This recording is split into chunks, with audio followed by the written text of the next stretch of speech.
Bank থেকে loan নিয়ে তা পরিশোধ না করার অভিযোগে প্রাক্তন গ্রাম পঞ্চায়েত প্রধানের বাড়ি অধিগ্রহণ করল ব্যাংক কর্তৃপক্ষ। চাঞ্চল্যকর ঘটনাটি ঘটেছে নবদ্বীপ ব্লকের বাবলারি গ্রাম পঞ্চায়েত এলাকায়।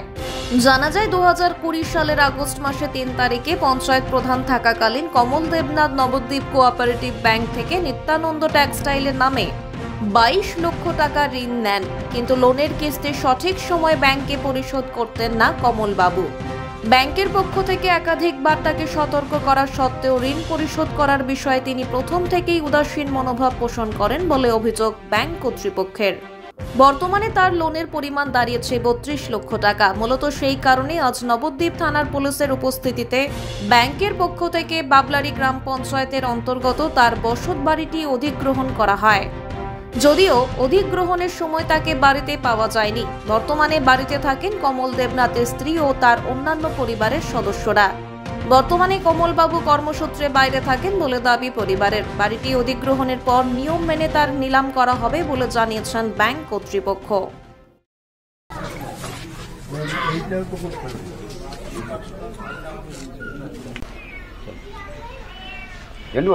বলছি যে আপনারা আজকে আপনাদের একজন ব্যাংকের লোন খেলাপি কমল দেবনাথের বাড়ি সিল করলেন, কেন এবং কবে এই লোনগুলো নিয়েছিল?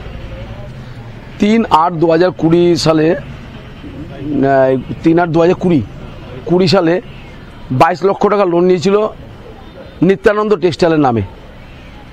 আমরা ব্যাংক থেকে তখন সরজমিনে তদন্ত করে দেখেছিলাম যে ব্যবসা রয়েছে, কারখানা রয়েছে।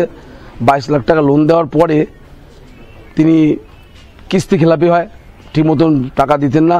বারংবার ব্যাংক থেকে এসেছি, আমরা তাদেরকে জানিয়েছি টাকা পরিশোধ করার জন্য, কিন্তু উদাসীন ছিলেন একটু।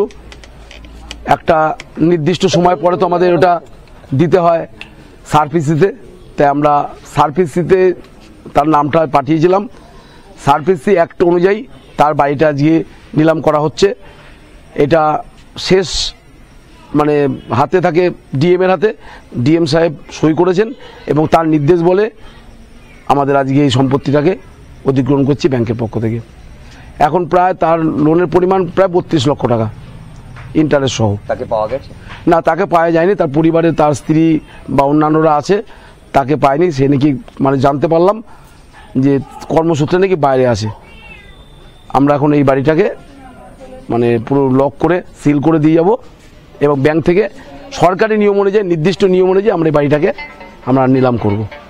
আপনার নাম? আমি নবদ্বীপ কোঅপারেটিভ ক্রেডিট ব্যাংকের সম্পাদক। আমার নাম শ্রী ঝন্টুলাল দাস।